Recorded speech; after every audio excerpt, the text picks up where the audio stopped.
Ilang influencer at content creator ang tinukoy ng Cybercrime Investigation and Coordinating Center o CICC na nag-e-endorso ng illegal online gambling sites. Apela ng CICC, kusa na nilang tanggalin ang kanilang mga post bago sila aksyonan. Nakatutok si JP Soriano.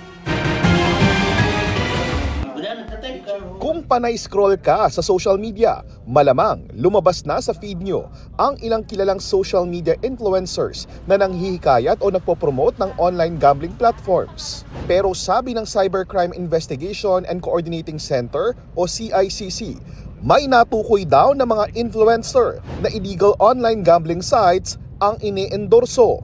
Several influencers and content creators promoting illegal gambling content have also been identified. Gaya ho nung sinasabi ni Ronald, may naabutan pa kami nagla-live. Kaya mensahe sa kanila ng CICC. Itanggalin nyo na ho, take down nyo, magkusa kayong i-take down yung mga content na pinutap nyo with regards to promoting these illegal online activities. So, up till today, nakikiusap pa rin ako sa inyo.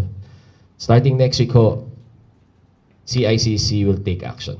Sabi ng CICC, handa silang kasuhan ang mga influencers na ito kung mapapatunayang nilabag nila ang batas sa panghihikayat na tumaya sa iligal na online sugalan. Sa Lunes, kapag di raw tinanggal ng mga influencers at social media personalities ang mga contents nila, sasadyain na raw nila ang mga ito para iabot ang formal na abiso sa kanila. Hindi pa pinangalanan ng CICC ang mga social media influencers at hindi pa rin nila binanggit kung may mga artista ring kabilang dito. Sa ngayon, nakipag-ugnayan na raw ang CICC kay PNP Chief General Nicolas Torre at nanawagan na rin sa BIR upang silipin ang kinikita at kung nagbabayad ba ng buwis ang mga naturang influencers.